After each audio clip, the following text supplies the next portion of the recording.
তাই প্রেম করবার সময় তো মনে ছিল না? সেটা কি শুধু আমি একা করেছি? তুমিও তো জানতে আমি বিবাহিত। দেখো, এভাবে আমার পক্ষে আর সম্ভব নয়। ছেড়ে বেরিয়ে আসতে পারলে এসো, নয়তো আমাকে ছাড়ো। দু নৌকায় পা দিয়ে বেশি দিন চলা যায় না। তুমি কি ভাবছো আমি চেষ্টা করছি না? তুমি জানো আমি উকিলের সঙ্গে কত দূর এগিয়ে গেছি।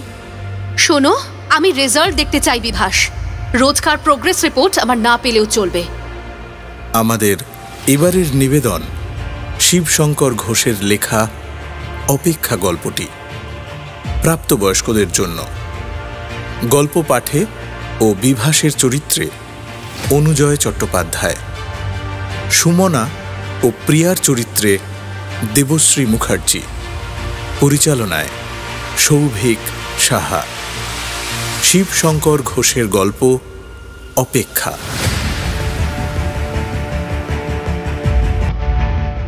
বিভাস অনেকদিন ধরেই প্রিয়াকে বোঝাতে চেষ্টা করছিল, আর প্রিয়া সব বুঝেও চুপ।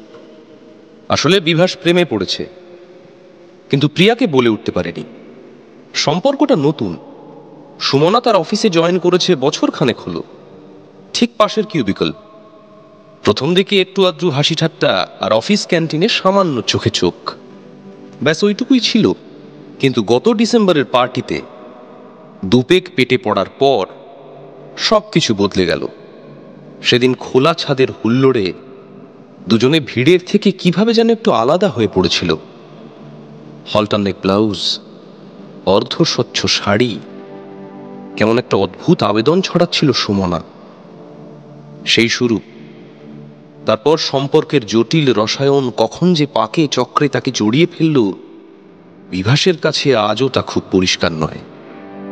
সুমনা এখন আর কিছুই লুকিয়ে রাখতে চায় না।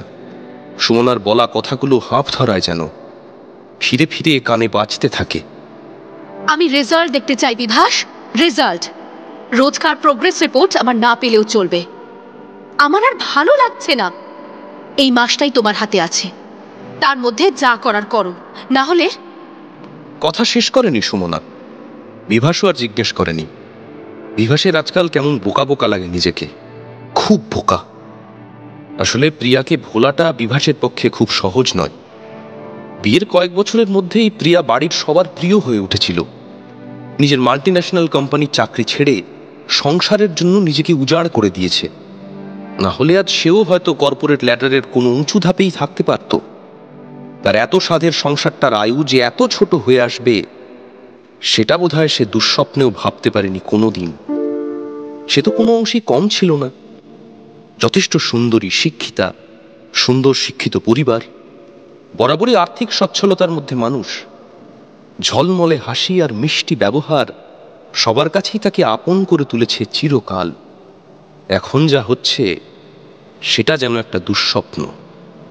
মাঝে মাঝে মনে হয় ঘুম ভেঙে উঠে দেখবে কিচ্ছু বদলায়নি। সে ঘুমিয়ে ঘুমিয়ে মিথ্যে একটা ভয়ের স্বপ্ন দেখছিল। এখন বন্ধু বান্ধব, পাড়া প্রতিবেশীরা পর্যন্ত ওদের এই ভাঙনের খবর জানে। যদিও সামনাসামনি অবশ্য কেউই প্রিয়াকে কিছু বলে না, শুধু দূর থেকে ওর বদলে যাওয়াটা লক্ষ্য করে। বিভাস তো বাড়িতে আসা প্রায় বন্ধই করে দিয়েছে, আর প্রিয়া বাইরে বেরোয় শুধু মেয়েকে স্কুলের গাড়িতে তুলে দিতে আর নামিয়ে আনতে। ওদের 5 বছরের ছোট্ট মেয়ে মোনালিসা ওদের আদরের পুটুস। মেয়েটাও আজকাল কেমন যেন চুপচাপ হয়ে গেছে। খুব স্পষ্ট করে না হলেও কিছু তো বোঝে। আজকাল বুঝতে পারে বাবা আর আগের মতো নেই। কতদিন আদর করেনি, জড়িয়ে ধরেনি, কাঁধে নিয়ে এই ঘর থেকে ওই ঘর ঘোরেও নি পর্যন্ত। তো মায়ের মতো সেও কিচ্ছু বলে না, চুপ করে থাকে। সময় যেন বড় তাড়াতাড়ি ওর বয়স বাড়িয়ে দিচ্ছে। বিভাসকে কিছু জিজ্ঞেস করলে বলে, অফিসের চাপ, কি করব বলো। কথা বাড়ায় না প্রিয়া। আসলে বিভাস ইতিমধ্যে যাদবপুরের কাছে একটা ফ্ল্যাট নিয়েছে। বিভাসের মুখ থেকে না হলেও খবর ঠিকই এসেছে প্রিয়ার কাছে। আজকাল সে আর হাসে না, অদ্ভুত শান্ত হয়ে গেছে। দুচোখ ভর্তি কথা জমে আছে, কিন্তু সে কথা আর খুব কমই মুখ পর্যন্ত পৌঁছতে পারে। খুব গভীরে স্মৃতিগুলো ওলট পালট হতে থাকে। 6 বছরের প্রেম এভাবে মিথ্যে হয়ে গেল। এই বিভাস কি সেই বিভাস? বিয়ের আগের ঘটনাগুলো চারপাশ দিয়ে হাঁটে। এই তো কয়েকদিন আগের কথা, প্রিয়ার জন্মদিনে অসুস্থতার নাম করে হেড অফিস থেকে কনফারেন্স ছেড়ে চলে এসেছিল, বেশি দামে ফ্লাইটের টিকিট কেটে শুধু প্রিয়াকে চমকে দেবে বলে। দরজা খুলে প্রিয়া অবাক, যেন তর্সই ছিল না বিভাসের।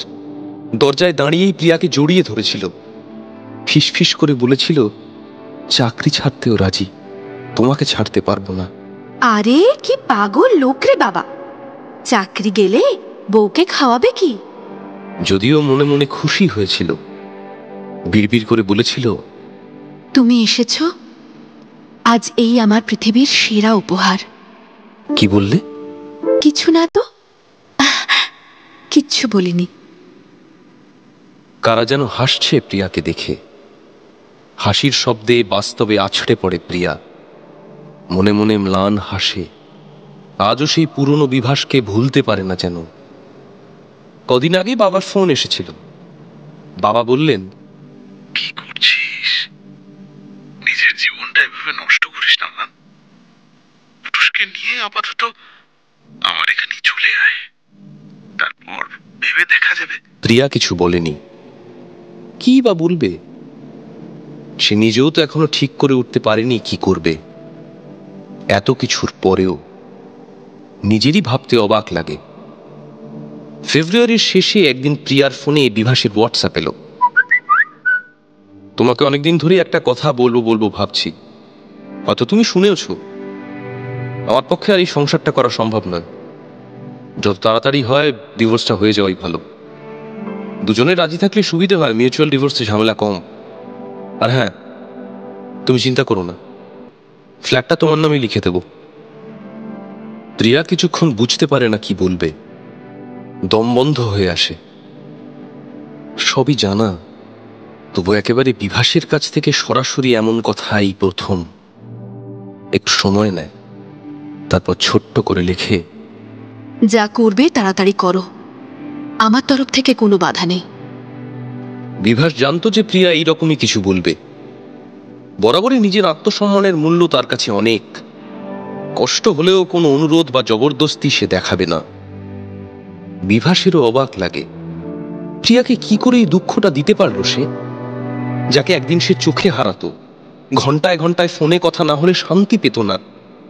কে জানে, মানুষের জীবনটাই হয়তো এইরকম।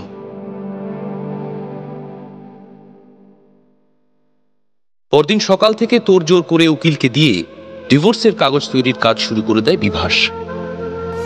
আজকাল দরকারি টাকাটা প্রিয়াকে অনলাইনেই পাঠিয়ে দেয়, কথা প্রায় হয়ই না। খুব প্রয়োজনে হোয়াটসঅ্যাপই একমাত্র মাধ্যম। দেখতে দেখতে মার্চ মাসের শেষ দিকে বিভাস জানালো সে বাড়ি আসছে উকিলের কাগজ নিয়ে। প্রিয়ার সই দরকার। বিভাসের প্ল্যান ছিল ওর মেয়েকে মাঝে মাঝে দেখতে পাবার ব্যাপারে প্রিয়ার সঙ্গে কথা বলা, মেয়ের সঙ্গে একটা দিন কাটানো। মেয়ের জন্য একগাদা খেলনা কিনে অপরিচিতের মতো বিভাস নিজের বাড়িতে ঢোকে।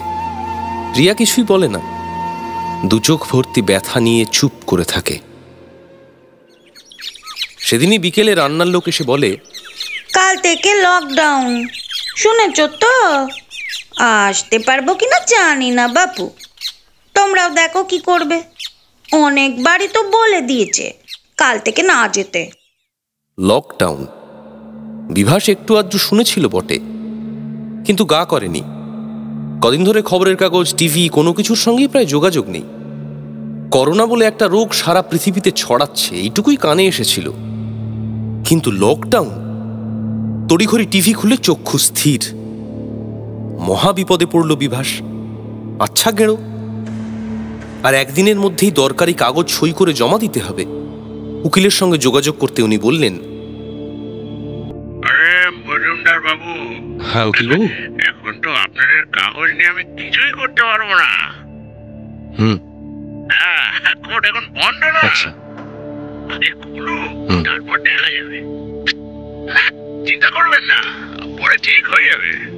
ঠিক আছে।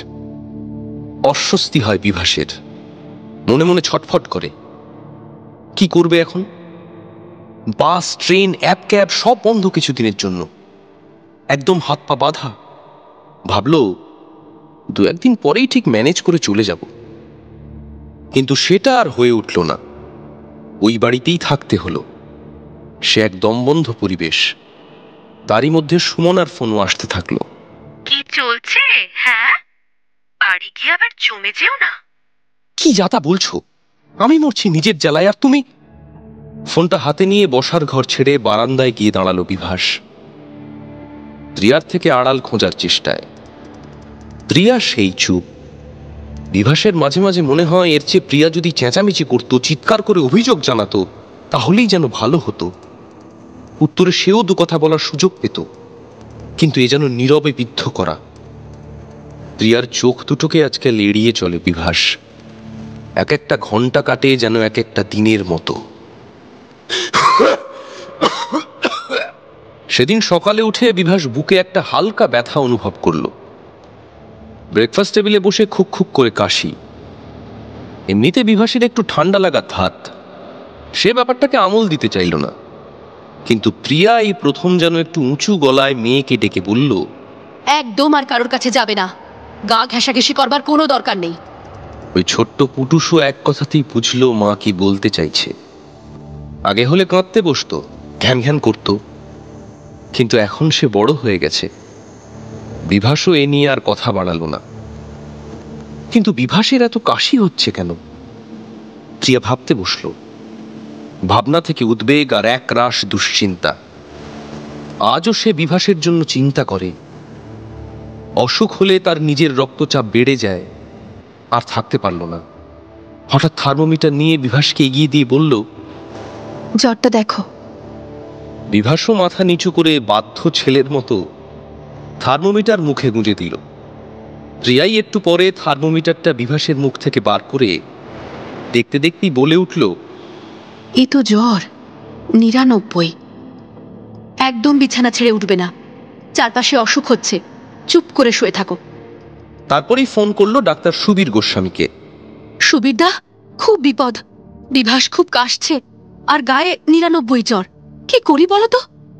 চিন্তা করো না, টেস্ট করিয়ে নাও। সিমটমস যা বলছো তাতে করোনা পজিটিভ আসার সম্ভাবনাই তো বেশি। দেখো, তেমন বাড়াবাড়ি না হলে আমার মনে হয় বাড়িতে থাকলেও ভালো থাকবে। জানি। অবশ্য যদি তুমি সেটা চাও। প্রিয়ার সঙ্গে সঙ্গে বলল, আমি আছি, আমি পারবো। আমি ওকে নার্সিং হোমে পাঠাবো না। তবে খুব সাবধান, বিভাসের কাছে একদম কেউ যাবে না। ওর ঘর, বাথরুম, ব্যবহারের জিনিসপত্র সব আলাদা রাখবে, ঠিক আছে? আর দূর থেকে খাবার দিতে হবে। জানি, আমি পারবো। বেশ, যদি পারো আমি হোয়াটসঅ্যাপে প্রেসক্রিপশন পাঠিয়ে দিচ্ছি।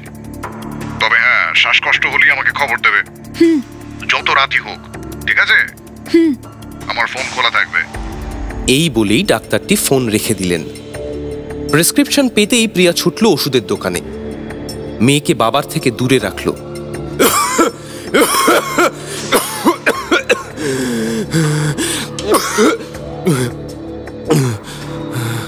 সারা রাত ধরে বিভাস কাশল, আর প্রতিটি কাশির শব্দ প্রিয়ার হৃৎপিণ্ডের গতি বাড়ালো। প্রতিটি উদ্বেগ সে ডাক্তারকে টেক্সট করে গেল। দিন সাতেক যে কিভাবে কাটলো প্রিয়া জানে না। মুহূর্ত, মিনিট, ঘন্টা, দিনের হিসেব গুলিয়ে ফেলেছিল। কয়েকদিনের মধ্যেই বিভাস স্বাভাবিক হতে সে নিজেও একটু ছন্দে ফিরল। ডাক্তার বললেন, এই তো এবার বিপদ মুক্ত। কদিন খুব খেল দেখালে যা হোক। বিভাস প্রিয়ার দিকে চোখ তুলে তাকাতে পারে না। কিছু যেন বলতে চায়, কথা গুছিয়ে উঠতে পারে না। আর প্রিয়াও কোনো সুযোগই দিচ্ছে না কিছু বলার। সুমনার ফোন। বিভাস ফোনটা সাইলেন্ট করে দেয়। বড্ড অসহায় লাগে নিজেকে। তুমি কবে যাবে জানিও। সেই বুঝে মেয়েকে বাপের বাড়ি পাঠানোর ব্যবস্থা করব। বিভাস ধরা গলায় বলল, আমি কোনোদিনও যাব না। পারলে আমাকে ক্ষমা করে দিও, আর এই বাড়িতে একটু থাকতে দিও। প্রিয়া একটা শব্দ উচ্চারণ করে না, কিন্তু পুটুস শুনেছিল। পড়া ছেড়ে ছুটতে এসে বাবাকে জড়িয়ে ধরে বলল, সত্যি বাবা?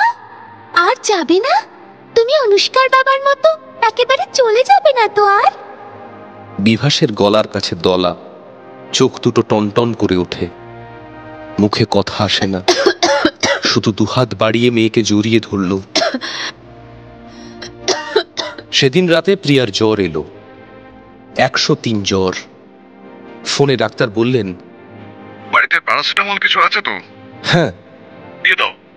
তোমার সময় যেগুলো কেনা হয়েছিল তার তো কিছু রয়েছে নিশ্চয়ই। আর হ্যাঁ, শ্বাসকষ্ট হলে কিন্তু রিস্ক নেওয়া যাবে না, আচ্ছা। হসপিটালাইজ করতে হতে পারে। খবর দিও আমায়। হুম হুম, ঠিক আছে, বাদ বাকি আমি লিখে পাঠাচ্ছি। ঠিক আছে। বিভাসের মতো একই গাইডলাইন মেনে চিকিৎসা চলতে লাগলো। বিভাসও প্রেসক্রিপশন পেয়ে ওষুধ নিয়ে এলো, কিন্তু জ্বর কমলো না। পরের দিন শ্বাসকষ্ট শুরু হলো, কাশিও কমার নাম নেই। ডাক্তার বললেন, না না, অক্সিজেন কমে যাচ্ছে, আর রিস্ক নেওয়া যাবে না, হাসপাতালে দিতেই হবে। কিন্তু প্রিয়া যেতে চায় না, শুধু বলে, আমার কিছু হবে না। আমার কিছু হলে আমার মেয়েকে দেখবে কে? না না, আমি বাড়িতেই থাকবো। কিন্তু অবস্থা খারাপের দিকে যেতে লাগলো। শেষে হাসপাতালে যেতেই হলো। প্রিয়াকে নিয়ে স্ট্রেচার যখন কোভিড ওয়ার্ডে চলে যাচ্ছে, বিভাস শুধু বিড়বিড় করে বলল, ফিরে এসো প্রিয়া, তাড়াতাড়ি ফিরে এসো, পারলে ক্ষমা করো, আমরা অপেক্ষায় রইলাম। যতদিন তুমি না আসছো ততদিন তোমার পুটুষের হাত ধরে আমি রইলাম, প্রয়োজনে অনন্তকাল। শুনলেন শিবশঙ্কর ঘোষের গল্প অপেক্ষা।